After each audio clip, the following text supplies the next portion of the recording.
Bismillahirrahmanirrahim. Assalamualaikum warahmatullahi wabarakatuh. Innal hamdalillah nahmaduhu wa nasta'inuhu wa nastaghfiruh wa na'udzu billahi min shururi anfusina wa min sayyiati a'malina. May yahdihillahu fala mudilla lahu wa may yudlil fala hadiya lahu. Nashhadu an la ilaha illallah wahdahu la syarika lahu wa nashhadu anna Muhammadan abduhu wa rasuluh. Allahumma salli ala Sayyidina Muhammad wa ala alihi wa sahbihi wa man wala. Usikum wa nafsi bitaqwallah faqad fazal muttaqun. Wa qad qala ta'ala fi kitabihil aziz, ya ayyuhalladzina amanu taqullaha haqqa tuqatih wa la tamutunna illa wa antum muslimun wa ba'd. Ikhwan fillah rahimakumullah, alhamdulillah pada kesempatan malam ini kita bisa berjumpa. Mari kita berdoa pada Allah Subhanahu wa taala, semoga perjumpaan ini memberikan manfaat bagi diri kita, keluarga kita, anak istri kita, orang tua kita, guru kita, kaum muslimin fid dunya wal akhirah. Juga memberikan manfaat bagi perjuangan dakwah yang sedang sama-sama kita lakukan. Kemudian kami wasiatkan buat diri kami juga buat semuanya, marilah kita tingkatkan takwa kepada Allah Subhanahu wa taala. Takwa itu apa? Takut kepada Allah. Man khafallah dallahul khawfu ala kulli khair, kata Ibnu Mubarak. Barang siapa yang takut kepada Allah, pasti perasaan takut dia kepada Allah akan membawa dia melakukan segala kebaikan. Ulama kalau nggak takut kepada Allah akan menjadi masalah buat kaum muslimin. Hafidul Quran nggak takut kepada Allah, kehadirannya membuat umat menangis. Pemuda Islam nggak takut kepada Allah, hanya melahirkan masalah.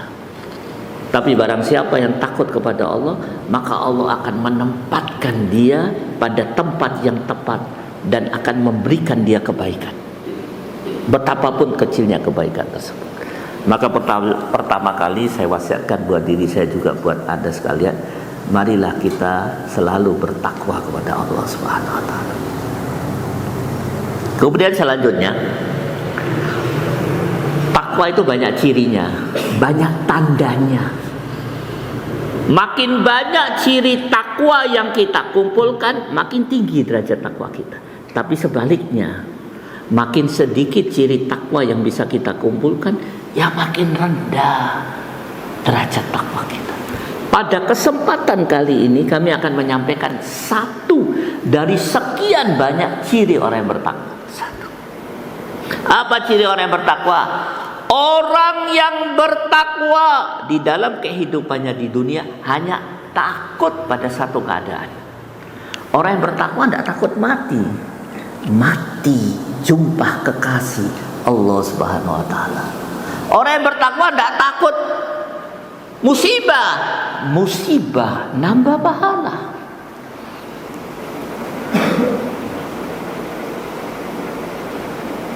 Orang yang bertakwa tidak takut sakit.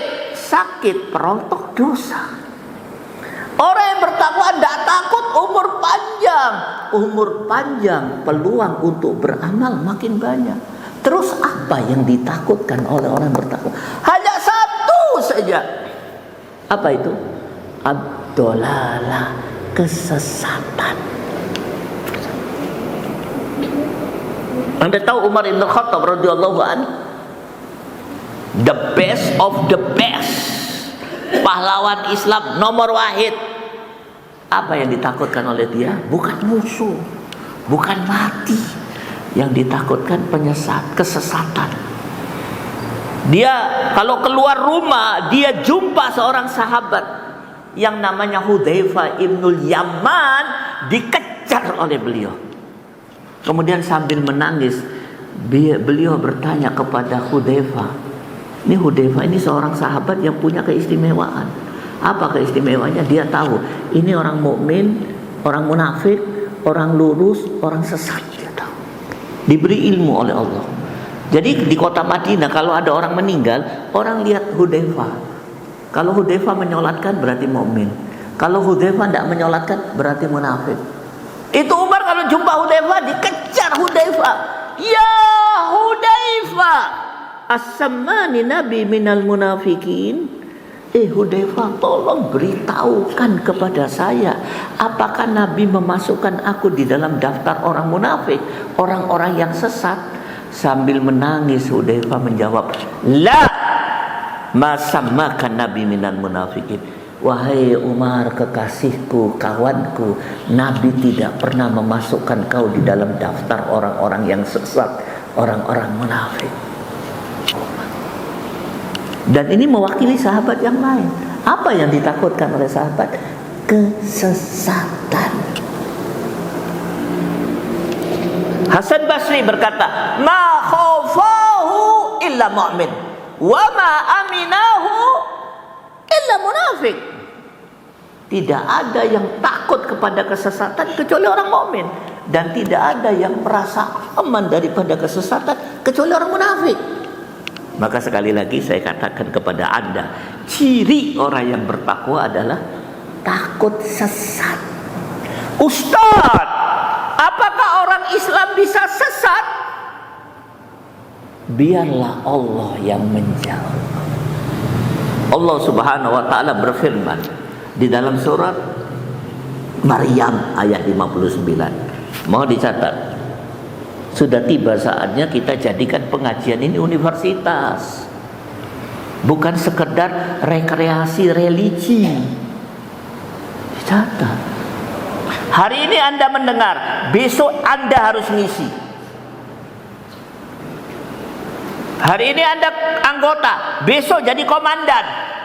Maka nasihat saya buat Anda sekalian, kalau ada kajian direkam, dicatat. Loh Ustaz, berarti di kantong saya isinya catatan karo pulpen. Naam. Hasan Basri pernah jalan-jalan di pasar, kepergok muridnya. Dia buka catatan. Ditanya oleh muridnya, apa itu Imam? Catatan apa? Daftar harga sepeda motor kah? Lah. Daftar harga HP bekas kah? Lah. Ini catatan waktu saya ngaji kemarin atau waktu saya belajar kemarin. Tak catat untuk apa? Saya hafalkan. Nih, saya kan nyampaikan banyak ayat. Kalau sekarang nggak catat, usahakan besok jumpa saya bawa catatan. Siap? Siap? Saya lanjutkan. Allah berfirman di dalam surat Maryam ayat 59. Fa khalafa min ba'dihim khalfun adaa'us shalah wattaba'us syahawat fasawfa yalqauna ghayyan. Serius ayat. Setelah generasi Islam yang baik, sahabat, tabi'in, tabi'ut tabi'in, mujahidin, solihin, suhada, nanti akan muncul generasi Islam yang jelek. Islam, pemuda Islam, neng jelek kata Allah. Orang seperti itu akan mendapatkan goyan. Saya buka tafsir. Goyan itu artinya dua, sesat. Titelnya S2, selalu sesat. Goyan itu juga diartikan di dalam satu tafsir, diartikan nama sumur di dalam jurangnya di neraka. Dia masuk neraka yang paling nggak enak jurangnya, yang paling nggak enak masuk sumurnya, namanya sumur ghayyun. Generasi yang jelek akan sesat. Cirinya apa? Cirinya dua, adha'us shalah wattaba'us syahawat, selalu menyia-nyiakan salat. Bukan meninggalkan sholat loh Pak. Kalau meninggalkan sholat itu orang kafir. Tarkus sholat, kafir. Ini menyia-nyiakan sholat. Maksudnya menyia-nyiakan sholat itu 4. tidak di masjid, tidak berjamaah, tidak tepat waktu, tidak mengikuti sunnah Nabi, pasti dia akan akan mendapatkan ciri yang kedua. Apa itu? Mengikuti hawa nafsu, wattaba'us syahawat atau maksiat. Saya tidak akan bahas tentang hal itu. Cuman saya ingin sampaikan kepada Anda, orang Islam kalau nggak hati-hati bisa sesat. Bisa. Ayatnya banyak sekali. Makanya perbedaan sahabat dengan kaum muslimin hari ini, sahabat hati-hati. Nih saya ambil satu contoh. Ada satu sahabat yang sangat istimewa, namanya Abu Darda. Bukan sekedar sahabat, tapi ulamanya sahabat. Bukan sekedar ulamanya sahabat, saking semangatnya dia belajar, dia tidur di masjid Nabi. Supaya apa? Supaya bisa melihat bagaimana Nabi melaksanakan perintah Allah, dan supaya bisa tahu sunnah Nabi, mendengar perkataan Nabi. Apa kata beliau? Saya dan sahabat yang lain, ini yang berkata Abu Darda, setiap selesai melakukan amal betapapun kecilnya, di dalam diri kami ada perasaan. Perasaan itu dilukiskan dengan kata-kata yang indah oleh beliau. Rojaul qabuli ma'al khaufi min adamil qabuli. Ada perasaan, kami khawatir amal kami tidak diterima oleh Allah. Bersamaan dengan itu ada perasaan amal kami diterima oleh Allah. Nih saya garis bawahi, Abu Darda loh ini, khawatir amalnya nggak diterima oleh Allah Subhanahu wa Ta'ala. Khawatir dianggap sesat oleh Allah Subhanahu wa Ta'ala. Tapi kaum muslimin hari ini pede pol. Pede apa? Pernikahan dini. Apa beda? Percaya diri pun Islam, ahli jannah satu-satunya di Jalan Mojo tadi. Saya ingin sampaikan kepada Anda, kalau nggak hati-hati kita bisa sesat. Ayat yang kedua, tadi ayat yang pertama, surat apa? Maryam 59. Nih saya sampaikan ayat yang kedua, lebih dahsyat. Lebih dahsyat. Yaitu Allah Subhanahu wa taala berfirman di dalam surat At-Taubah ayat 87. Apa kata Allah? Radu bi ayyakunu ma'al khawalif fatubi'a ala qulubihim fakum la yafqahun. Serius ini. Ayat ini menceritakan orang-orang yang sholat di belakang Nabi, tinggalnya rumahnya di dekat rumah Nabi, ikut pengajian bersama Nabi Rasulullah Sallallahu Alaihi Wasallam, sholatnya di belakang Rasulullah. Tapi apa kata Allah? Radu bi ayyakunu ma'al khawalif. Tapi saya tidak katakan sahabat ya. Kalau sahabat itu taat kepada Nabi, kepada Allah dan Rasul sampai mati. Ini dia sholat bersama Nabi, tinggal bersama Nabi, makan bersama Nabi. Tapi dia punya sifat rodu biayyakunu ma'al khawalif.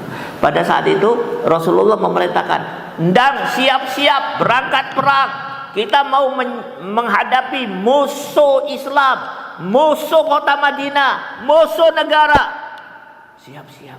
Padahal mereka tahu ini musim panas. Anda tahu kalau musim panas di kota Madinah, itu buah kurma itu lagi ranum-ranumnya. Aktivitas yang paling disukai oleh penduduk Madinah di musim kemarau, di siang hari duduk di kebun kurma sambil menikmati semilir angin, menikmati buah kurma yang ranum. Puncak kenikmatan dunia. Tiba-tiba Rasulullah mengatakan berangkat perang. Mereka tahu di Madinah itu dan di sekitarnya panas atas, panas bawah. Panas matahari dipantulkan oleh padang pasir. Mereka tahu sekali berangkat perang bisa berbulan-bulan. Sehingga di antara mereka radu bi ayyakunu ma'al khawalif. Disuruh perang, mereka lebih rela memilih al-khawalif. Al-khawalif itu apa? Orang yang boleh ditinggal, tidak perlu berangkat perang. Siapa dia? 4. Orang tua, wanita, orang sakit. Saya ulangi lagi, orang tua umurnya sudah 90 tahun, wanita, orang sakit atau anak kecil. Dia laki, pemuda, kuat, sehat, radu bi ayyakunu ma'al khawalif. Lebih milih tertinggal, tidak mau ikut berangkat perang. Apa kata Allah? Fatubi ala qulubi. Serius ini, ditutup mati hatinya. Fahum la yafqahun. Tidak akan pernah paham kebenaran dan Islam. Ikut pengajian, ikut, tapi ditanya, ngerti? Orang mudeng. Hatinya ditutup mati. Orang kalau ditutup mati hatinya, sholat capek, suruh melakukan amal Islam aras-arasan. Kalau ngaji baru 5 ayat, angope ping 5. 10 ayat ngorok. Mati hati. Ditutup mati hati. Ditutup mati hatinya. Qad mata qabla mautihim. Sudah mati sebelum mati. Sudah mati hatinya sebelum mati jasadnya. Sudah masuk kuburan sebelum dikubur. Bergentayangan orang yang jasadnya hidup tapi mati hatinya. Kurang apa? Tinggal bersama Nabi. Tapi bukan sahabat ya. Kalau sahabat itu definisinya tinggal bersama Nabi, mentaati Nabi, berjuang bersama Nabi sampai meninggal. Mereka bukan sahabat. Saya ingin mengatakan kepada Anda, orang yang dekat sama Nabi pun bisa sesat kalau nggak hati-hati. Kalau hati-hati, ya insya Allah enggak. Nanti kita akan bahas bagaimana cara supaya kita berhati-hati tidak sesat. Nih, Ibnu Katsir di dalam satu bukunya yang dikarang oleh beliau yang terkenal namanya Al-Bidayah wan Nihayah. Al-Bidayah wan Nihayah ini sak ngene tebel. Sudah diterjemahkan dalam bahasa Indonesia. Tuku aja gitu. Harganya 4 atau 5 juta. 4 juta. Ada dana? Nah, kalau nggak ada, tak bantu. Tapi mestinya saya tahu. Dia orang mulia, tidak suka minta bantuan saya.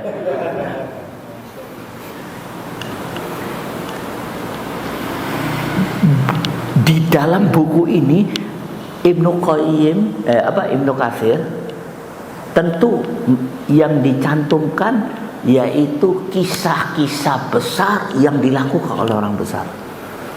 Kenapa? Karena kitabnya tipis. Kenapa saya katakan tipis? Judulnya Al-Bidayah wan Nihayah. Sejarah hidup manusia pertama kali sampai sejarah hidup manusia yang paling terakhir. Buku sang ini tipis. Oleh karena itu Ibnu Katsir memilih kisah yang dilakukan oleh orang besar dan kisah besar. Tapi ada di dalam salah satu babnya beliau mencantumkan kisah tidak terlalu besar. Pelakunya bukan orang besar. Kenapa dicantumkan? Karena ada pelajaran besar di dalamnya. Kisah apa itu? Dengarkan. Kisah ini diriwayatkan oleh seorang ulama di masa lalu, namanya Ubdah bin Abdurrahman. Kejadiannya 200 tahun setelah Rasulullah meninggal. Pada saat itu kaum muslimin lagi berjaya-jayanya. Maka komandan kaum muslimin menyuruh tentara Islam untuk bersiap menyerang Romawi. Ada seseorang tentara namanya si Fulan, tidak perlu saya sebut namanya. Sholatnya jamaah di masjid, Masya Allah. Berdakwanya di garda paling depan, jihadnya di barisan paling depan. kata dia. Sampailah di salah satu negara Romawi bisa ditaklukkan, cuman ada satu benteng Romawi tidak bisa ditaklukkan, sangat kuat. Akhirnya diputuskan oleh komandan, kita embargo, kita isolir. Paling minggu KO mereka karena pasokan makanan dan minuman dihentikan. Dalam keadaan embargo menunggu kejatuhan benteng tersebut, si fulan menulis surat, tentara Islam ini, kepada gadis Romawi yang ada di situ, gadis Kristen. Isi suratnya, wahai gadis Kristen, tolong jelaskan kepadaku apa yang harus aku lakukan supaya kau menjadi istriku. Dijawab oleh gadis Kristen, wahai tentara Islam yang perkasa, lakukan 2 hal, maka diriku akan menjadi milikmu seorang. 2 hal itu apa? Keluarlah dari Islam dan masuk Kristen. Kalau tentara itu menolak, kisahnya tidak akan dimasukkan di dalam Al-Bidayah wa Nihayah biasa. Tapi dia masuk Kristen, dia keluar dari Islam, maka oleh Ibnu Katsir dimasukkan. Siapa yang meriwayatkan? Ubdah bin Abdurrahman. Di kitab apa? Al-Bidayah wal Hidayah. Baca, kalau sudah dibeli sama beliau. Sudah diterjemahkan ya. Nah. Baru saja dia masuk Kristen, maka teman-temannya tentara Islam mendatangi si fulan. Ya fulan, kenapa kau masuk Kristen? Kenapa kau tinggalkan Islam? Mana bekas-bekas ngajimu? Dia hafal Quran 30 juz. Mana bekas-bekas sholatmu? Mana bekas-bekas jihadmu? Mana bekas-bekas dakwahmu? Dijawab oleh si fulan yang hafal Quran 30 juz. Semua isi Al-Quran sudah aku lupakan, kecuali 1 ayat. 2 ayat ya, 2 ayat. Yaitu surat Al-Hijr ayat 2 dan 3. Baca terjemahannya ya akhi. Surat Al-Hijr surat ke-15 ayat 2 dan 3. Rubama yawaddul ladina kafaru law kanu muslimin ila akhir. Baca artinya. Agak cepat. Pemuda Islam buka Quran lebih cepat daripada buka dompet. Random.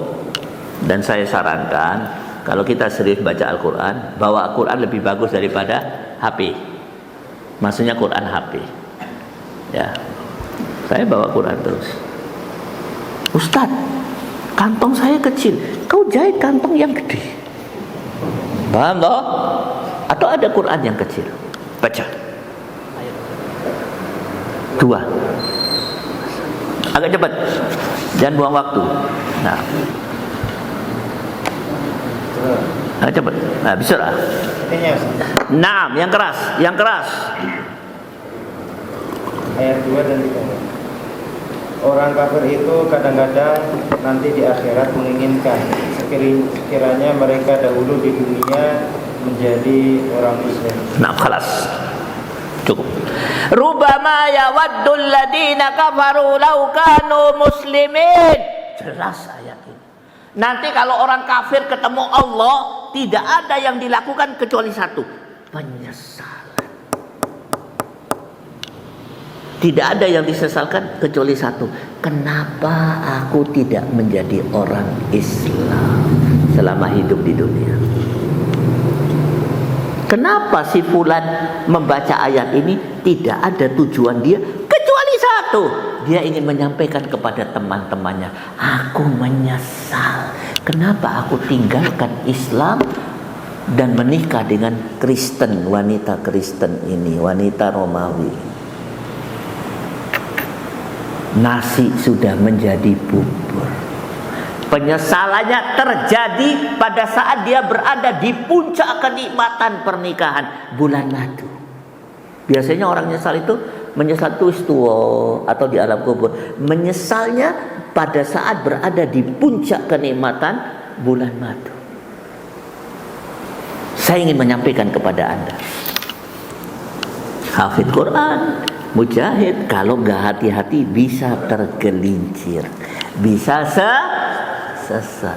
Ini saya akan sampaikan kepada Anda, hati-hati, kesesatan selalu menyerang kita. Terutama di zaman sekarang, zaman fitnah. Anda keluar dari rumah Anda, sejuta kesesatan menarik Anda untuk sesat. Anda merasakan itu? Merasakan? Nah, jangankan keluar rumah, di dalam rumah pintu-pintu menuju kesesatan ada. Ciri orang yang bertakwa, hati-hati supaya nggak sesat. Nih saya cerita lagi. Masih mau dengar cerita saya? Nah, di zaman Harun ar-Rasyid, seorang khalifah Islam yang masyhur, yang adil, dia mengutus seorang ulama. Ulama ini alim, jago debat, pintar, dikirim ke negara Romawi untuk debat dengan pendeta, supaya pendeta itu paham Islam dan masuk Islam. Berangkatlah dia, jago debat. Dalam hitungan beberapa pekan, beberapa pendeta dan pastor KO kalah debat, ada yang masuk Islam. Nah, cuman masalahnya si alim ini sering ke rumah istana Raja Romawi, ke istananya. Setiap dia ke istana raja, melihat anak gadis raja. Selalu jumpa. Pada satu saat dia mengatakan kepada raja, "Raja, aku punya keinginan. Bisakah aku sampaikan?" "Silakan, Anda tamu kami. Saya ingin melamar. Bisakah kau bantu?" "Oh, kami akan bantu Anda. Kehadiran Anda di sini kehormatan buat kami. Aku ingin melamar anakmu." "Oh, satu kemuliaan buat kami," kata Raja Romawi. "Neng, syaratnya kali. Saya akan terima lamaranmu, syaratnya kali. Masuklah Kristen, keluarlah dari Islam." Kisah ini menjadi besar. Kenapa? Karena dia masuk Kristen. Apa yang terjadi? Namanya tercantum, tapi saya tidak mau sebutkan. Apa yang terjadi? Dia terkena penyakit kulit, saawak boron, dan dari badannya keluar set. Arafta set? Belatung. Ditendang oleh Raja Romawi dari istana, ditendang oleh bangsa Romawi dari negara Romawi. Dia berjalan dengan segala kehinaannya. Wallahu a'lam. Sampai kapan? Sampai mati apa enggak? Kisahnya tidak menceritakan itu. Saya ingin menyampaikan kepada Anda, kalau enggak hati-hati, ulama pun bisa sesat. Hari ini kita melihat sendra tari, banyak ulama yang sesat. Nah, perbedaannya, para sahabat dulu hati-hati. Kaum muslimin hari ini orang hati-hati. Masuk surga. Mereka itu takut, jangan-jangan kami ini masuk neraka. Itu sahabat. Kalau kaum muslimin sekarang pede habis. Khalas. Bisa dipahami? Ustaz, apa yang harus kami lakukan supaya kami nggak sesat? Pertanyaan penting harus kita jawab sebelum kita meninggalkan majelis ini. Setuju Pak ya? Yang harus dilakukan pertama kali, tidak boleh dilupakan, berdoa kepada Allah SWT. Ya Allah, jangan kau sesatkan aku. Syekh Abdul Azam rahimahullah pernah menasihatkan kepada kami. Apa kata beliau? Syekh Abdul Azam itu ulama yai, mujahid. Dia itu orang kaya. Ini saya ceritakan kehebatan Syekh Abdul Azam. Dia lahir di Palestina, sekolah di Al-Azhar, berdakwah di Saudi Arabia, menjadi pakar akidah di Pakistan, berjihad di Afghanistan, syahid di Afghanistan. Waktu menjadi pakar akidah, dosen luar biasa di Universitas Islamabad Pakistan, dia ya banyak hartanya, dosen luar biasa. Kemudian dia berangkat jihad. Antum tahu waktu di bumi jihad gajinya berapa? 300 rupiah. 300 rupiah ini kalau dulu ya waktu itu sama dengan 1 juta rupiah atau 900.000. 1 juta rupiah. Gaji 1 juta rupiah. Miskin. Pada satu waktu istrinya bilang, minta sama suaminya, wahai suamiku, tolong belikan permadani. Aku kademen. Tinggal di Pakistan, di Afghanistan itu kalau musim dingin ya salju. Aku kademen. Apa kata beliau? Kau mau minta permadani? Sementara setiap hari kita lihat mujahidin tidur di atas tanah. Lupakan mimpimu tersebut. Saya Abdul Azam Rahim. Dan beliau matinya syahid. Nih, Ikhwanuddin rahimakumullah. Maka sekali lagi saya ingin menyampaikan kepada Anda semuanya, hati-hati, kesesatan selalu datang. Nah, Syekh Abdul Ajam menasehatkan kepada kita, apa kata beliau? Di zaman fitnah ini jangan lupakan satu doa. Anda kita semua harus baca, yaitu terdapat di dalam surat Ali Imran ayat 8. Rabbana la tuzigh ba'da id hadaitana wa hab lana min ladunka rahmah innaka antal wahhab. Ya Allah, hari ini aku bisa ngaji, sholat di masjid, istriku pakai kerudung, anakku hafidul Quran. Nikmat, ya Allah, tidak ada yang aku minta kecuali satu. Jangan kau simpangkan aku, jangan kau sesatkan aku, ya Allah. Tetapkan aku berada di jalan yang lurus sampai kematian datang. Baca doa itu, terutama sekarang zaman fitnah.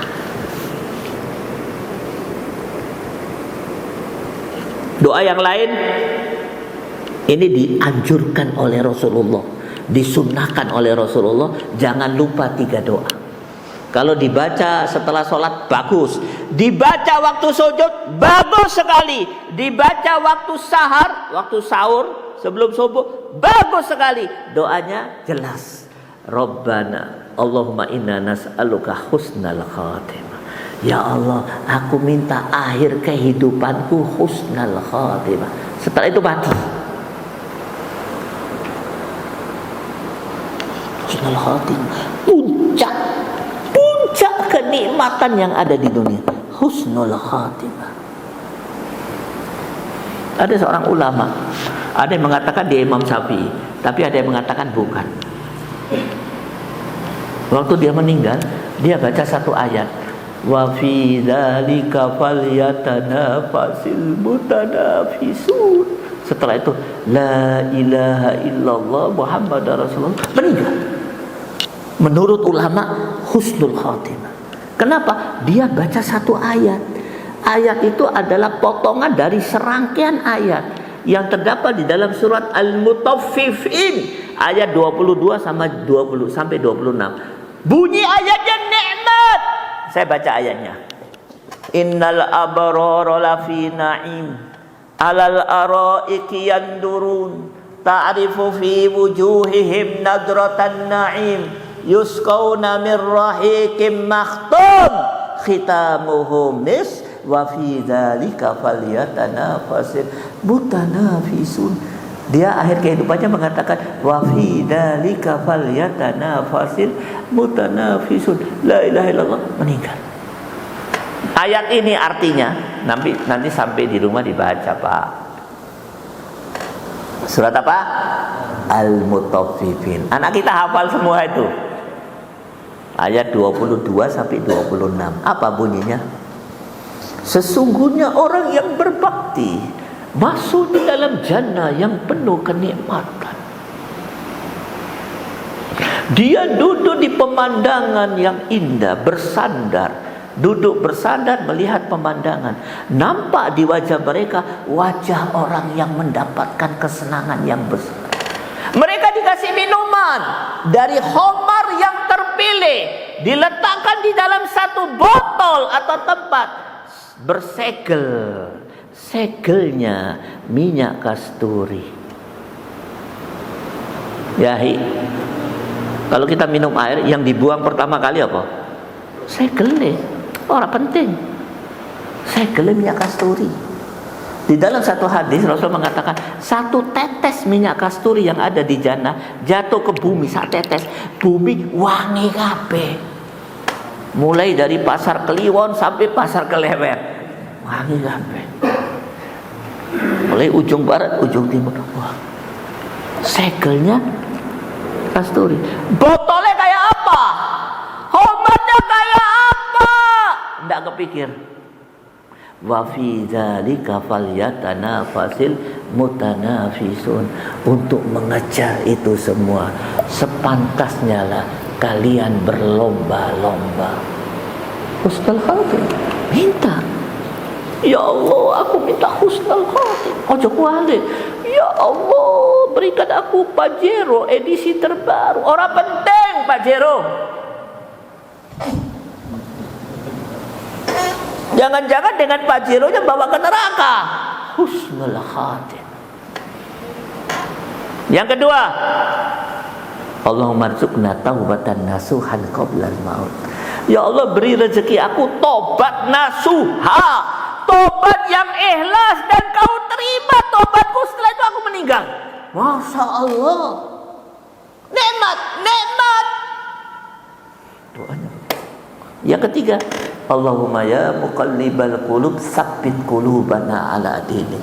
Ya Allah yang membolak-balikkan hati, jadikan hatiku selalu melakukan kebaikan sampai kematian datang. Doa yahi, doa, doa. Apa kata Rasulullah? Man lam yas'alullah yaghdab alaih. Serius ini? Barang siapa yang tidak minta kepada Allah, Allah marah kepadanya. Kok tidak minta? Aku marah. Beda sama manusia. Minta terus tak gibung. Minta, ayo minta. Manusia begitu. Kecuali manusia yang spesial. Allah enggak. Kalau tidak minta aku marah. Nih, untuk meyakinkan Anda tentang perlunya doa, mari kita, saya mau kasih ayat lagi, tapi Anda tidak mencatat. Kok lali? Sekali lagi banyak maaf. Ya, belum terlambat. Anda masih sabab. Ada sabab. Masya Allah. Ini saya ceritakan orang ini. Ingat baik-baik ceritanya. Namanya Fudail bin Iyad, preman kelas kakap. Kalau ada kafilah dagang yang jumlahnya ratusan orang mau lewat di satu desa atau satu padang pasir, ada mereka mendengar berita ada Fudail bin Iyad, orang balik. Nggak usah, kalau mau selamat jangan lewat. Terus bagaimana? Tunggu sampai dia pindah. Fudail bin Iyad pada satu waktu dia mencuri di malam hari. Ternyata waktu dia mencuri Sohibul Bait itu baca sholat tahajud. Waktu sholat tahajud baca ayat Quran, yaitu surat Al-Hadid ayat 16. Kan baca tahajud kan keras toh, surat tahajud dah. Alhamdulillahi Rabbil Alamin. Terus kemudian dia baca ayat Alam ya'ni lil ladzina amanu an tahsha'a qulubuhum li dzikrillah wa ma nazala minal haq. Artinya, sampai kapan kau begini? Belumkah tiba saatnya buat orang-orang beriman untuk khusyuk, ingat Allah, takut sambil ingat Allah, takut sambil membaca Al-Quran. Sampai kapan kau begini? Gemeter si Fudail, jatuh, sakit. Dalam keadaan takut disakitnya, akhirnya dia tobat. Jadi ulama besar, namanya Qadhi, dijuluki Qadhi Fudail bin Iyad, karena dia ahli hukum. Masuk Islam ni si cilik ora wis gede. Maka saya sampaikan kepada sahabat-sahabat, belum terlambat. Kalau mulai sekarang belajar, ada pengajian dicatat sampai oma diapalke. Apa kata ulama? Kalau ingin mendapatkan ilmu, lakukan 5 hal di hadapan pengajian. 1, dengar al-istima'. Yang kedua, memperhatikan apa yang dikatakan. Ada orang dengar tapi tidak memperhatikan. Yang ketiga, dicatat sampai rumah, dihafalkan. Yang keempat, diamalkan. Yang kelima, sampaikan kepada orang lain. Panggil teman-teman, sini kau, duduk. Qala ta'ala, Allah berfirman, Rasul bersabda. Anda tahu Hasan Al-Banna, pendiri gerakan Islam yang menjadi cikal bakal gerakan Islam di seluruh dunia. Itu ngisi pengajian di mana? Kalau di Solo, hi kan? Warung kopi. Ngisi pengajian di warung kopi. Karena dia ikhlas, bersungguh-sungguh, akhirnya dari warung-warung kopi tersebut muncullah satu gerakan Islam yang menjadi cikal bakal seluruh gerakan Islam di dunia di zaman modern. Ikhwanul muslimin. Sina. Maka sekali lagi saya ulangi lagi, kalau ada kajian-kajian dicatat, ya. Anda ini masih oke otaknya, belajar terus. Ya, nah. Siapa tahu dari antum-antum akan melahir pemimpin Islam. Nah, Anda tahu Umar Ibn Khattab itu penjahat, musuh Islam kelas kakap, berubah menjadi pahlawan Islam nomor wahid. Di waktu kecil, enggak, di waktu pemudanya. Anda tahu lewat proses apa? Satu proses. Prosesnya cuma berapa menit? Berubah dari musuh kelas kakap menjadi pahlawan nomor wahid. Apa prosesnya? Al-istima', atau dalam bahasa yang lain as-sama'.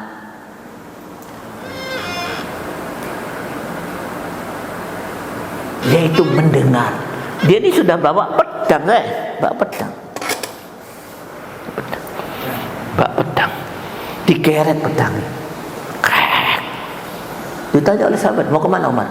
Mau bunuh Rasulullah, mau bunuh Muhammad. Duh, betul. Saya sarankan wahai Umar, kalau kau mau membunuh Muhammad, saya sarankan kau pulang ke rumahmu dulu. Ada apa? Ada peristiwa besar. Penasaran Umar. Benar kau? Kalau tidak benar tak pateni boy. Benar. Ternyata di rumahnya anak adik putrinya masuk Islam. Dihajar adiknya, gurunya dihajar. Tapi ada proses hidayah Allah. Dia mendengar Al-Quran, berubah. Makanya kata Ibnu Qayyim, "Fasama aslul iman alladzi bana alaih." Mendengar itu dasar daripada keimanan. Di atas mendengar itulah iman dibangun. Mendengar, belajar. Maka ya hadirin rahimakumullah, ya. Yang pertama apa tadi? Doa. Nih saya sampaikan satu ayat tadi, saya janji, ya. Jam berapa saya? 19 Nah, tidak apa-apa, masih ada waktu saya nih. Tidak ada yang ngantuk nih. Kalau saya pulang pengajian ditanya sama istri saya, "Bang," dia manggil saya abang, "Bang, pengajiannya bagaimana?" Saya kalau saya bilang musibah, berarti yang ngantuk 3 orang. Kalau saya bilang musibah kabiro, istri saya tahu, berarti si ngantuk 5 orang. Jangan ngantuk. Tulis surat 40 ayat 60. Baca yahi. Wa qala rabbukum ud'uni astajib lakum innal ladina yastakbiruna an ibadati sayadkhuluna jahannama dakhilin. Baca hati yang keras yahi. Ya.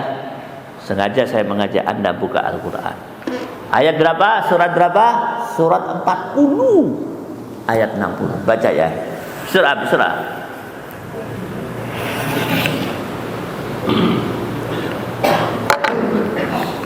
Dan Tuhanmu berfirman, berkatalah kepadaku, kalian akan aku perkenalkan bagimu sesungguhnya orang-orang yang sombong tidak mau menyembahku akan masuk ke neraka jahanam. Hina. Nah, dengarkan. Di dalam ayat ini ada dua sunnatullah. Dan saya perlu selalu sampaikan, sunnatullah ini kalau saya lempar ini jatuh ke bawah, sunnatullah. Megang api panas, megang es dingin, sunnatullah. Makan sate kambing enak, sunnatullah. Ayat ini ada sunnatullah yang dilupakan oleh kebanyakan kaum muslimin. Astajib lakum, sunnatullah. Kau minta kepada aku, kata Allah, aku kasih. Tidak minta, tidak tak kasih. Minta banyak, tak kasih banyak. Minta sedikit, tak kasih sedikit. Sunnatullah, doa. Perbedaan sahabat dengan orang sekarang. Sahabat itu semuanya minta sama Allah. Mau beli garam, dia minta sama Allah, ya Allah berikan rezekimu berupa garam, baru ke pasar. Sementara kaum muslimin hari ini, kecuali mereka yang mendapat rahmat Allah, untuk persoalan penting tidak mau minta kepada Allah. Kenapa anak-anak kaum muslimin rusak, tidak menjadi orang soleh kecuali sedikit? Bapaknya tidak pernah berdoa. Penting ini mendoakan anak. Rabbi habli minas solihin. Banyak doa-doa orang soleh kepada anaknya di Al-Quran ini doa istimewa. Sunnatullah yang pertama. Sunnatullah yang kedua, alladzina yastakbiruna an ibadati sayadkhuluna jahannama dahin. Orang-orang yang sombong, enggan untuk berdoa, ibadah di situ artinya doa menurut tafsir, maka dia akan masuk neraka jahanam dalam keadaan hina. Selama ini kita beranggapan tidak sholat jahanam, tidak puasa Ramadan neraka, tidak berdoa sombong, tidak mau berdoa neraka menurut ayat. Sunnatullah. Maka ikhwan fillah rahimakumullah, yang pertama doa. Yang kedua apa? Yang kedua adalah al-istiqomah. Apa itu istiqomah? Nampaknya kita akan bahas di waktu yang akan datang. Paham ya? Al-istiqomah. Istiqomah itu apa, Ustaz? Istaqomu ala istaqomu ala mahabbatillah wa ibadati. Summa lam yaltafitu yamnatan wala yasratan, sampai mati.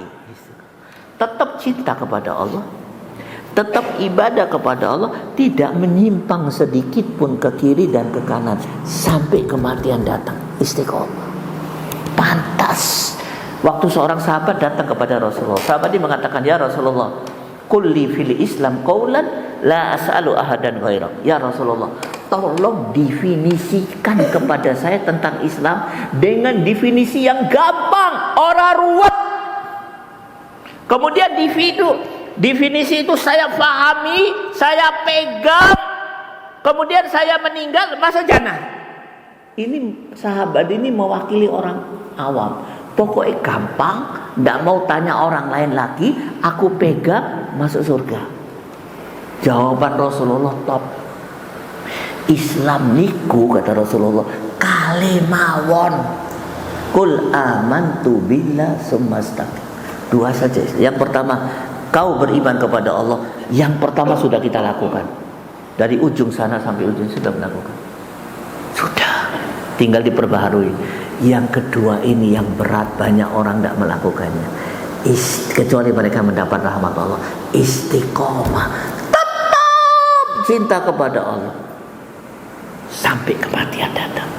Bagaimana istiqomah dan lain sebagainya, mudah-mudahan kita bisa lanjutkan di waktu yang akan datang. Mungkin itu saja yang bisa saya sampaikan. Sebelum tanya jawab mungkin apa, kita berdoa dulu. Khawatir lupa nanti. Mari kita berdoa. Angkat tangan Anda.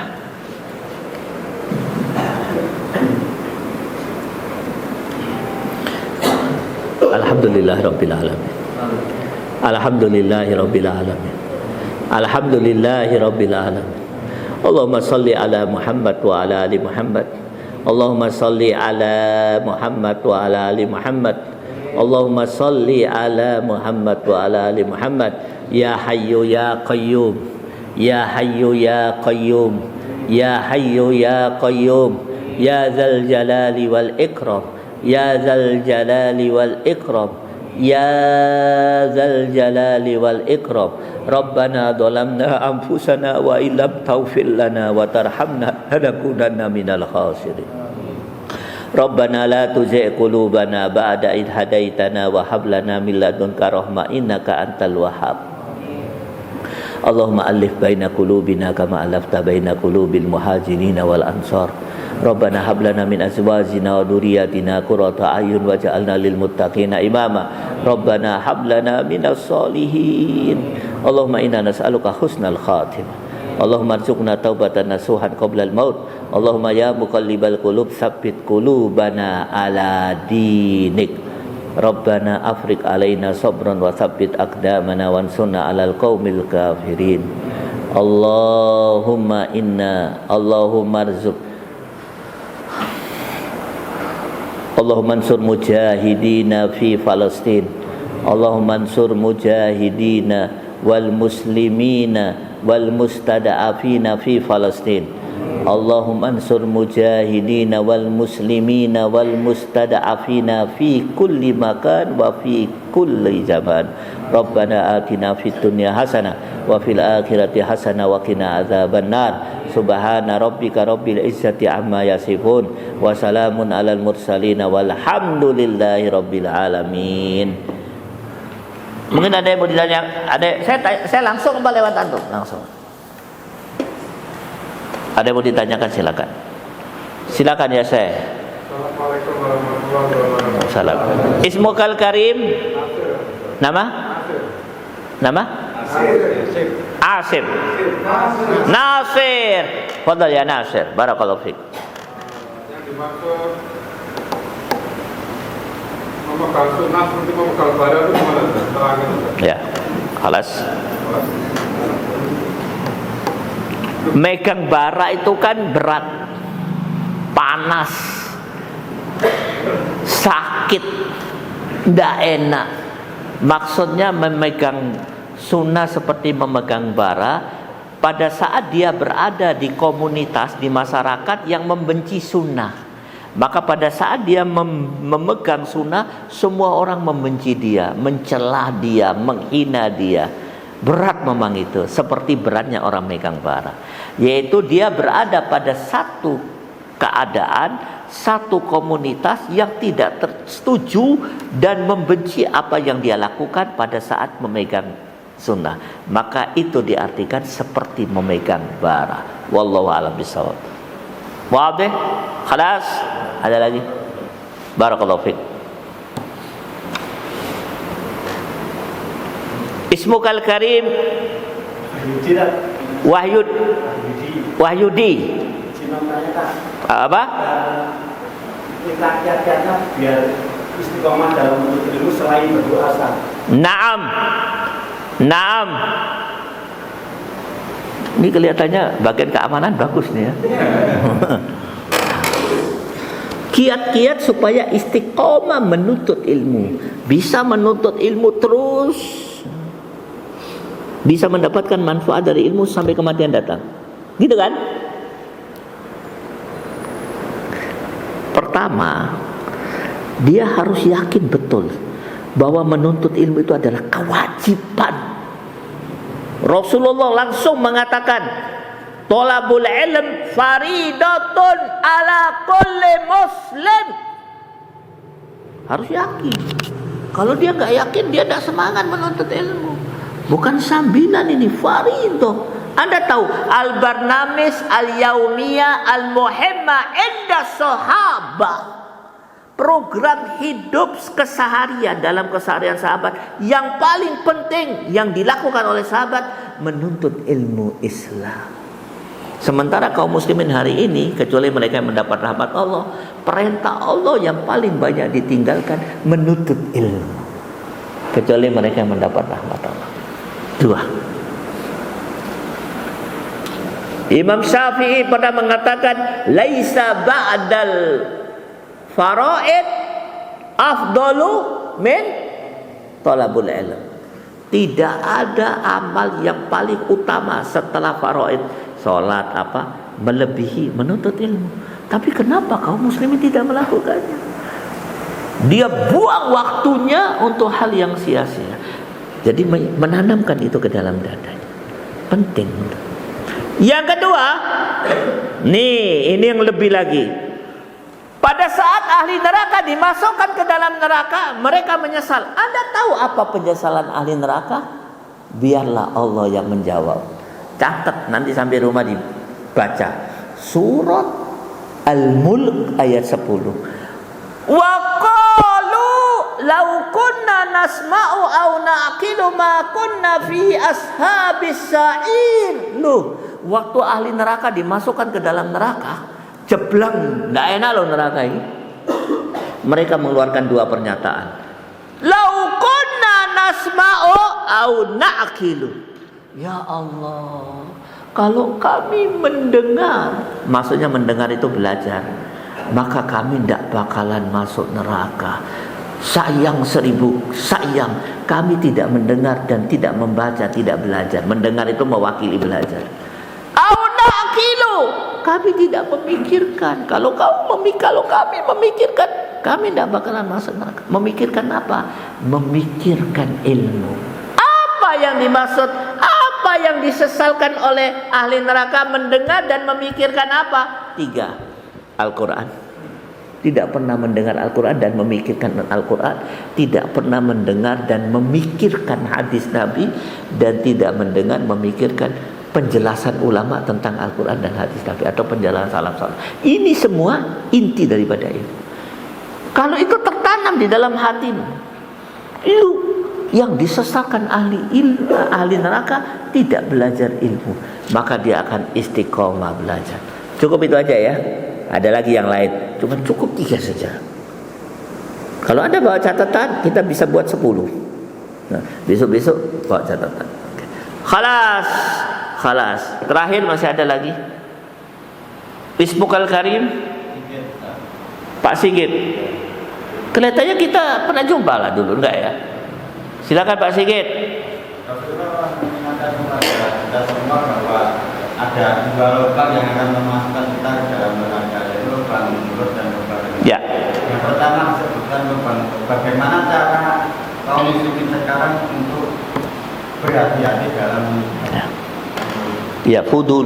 Jadi mulut itu 2. Kalau untuk kemaksiatan dia gunakan, ya, fudulul, namanya fudulul kalam. Terlalu banyak bicara untuk persoalan yang tidak ada manfaatnya, akan membawa dia ke neraka.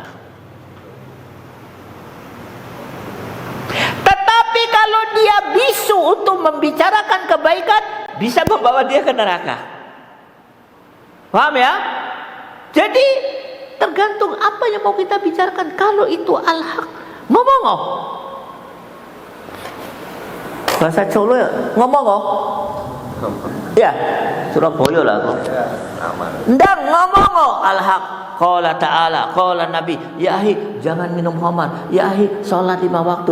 Boleh. Kalau kau tidak lakukan, kau dosa. Apalagi kau tahu di situ teman-temanmu tidak mau salat, salat. Jadi kalau dia membisu, dia bisa berdosa. Tapi kalau untuk hal yang tidak bermanfaat, kalau dia banyak bicara, dia bisa berdosa. Kalau ketemu selalu yang dibicarakan Liga Inggris, Liga Prancis, Oppo, ya tidak ada manfaatnya. Itu juga tidak boleh. Baik dong, jawaban singkat. Khalas. Cukup ya? Cukup. Itu aja mungkin yang bisa kami sampaikan. Mudah-mudahan apa yang kami sampaikan bisa memberikan saat buat kami dan juga buat antum sekalian. Kalau ada tampilan saya tidak seperti orang Solo, mohon dimaafkan. ya. Ya, gayanya gaya orang Surabaya. Wabillahi taufiq wal hidayah. Assalamualaikum warahmatullahi wabarakatuh.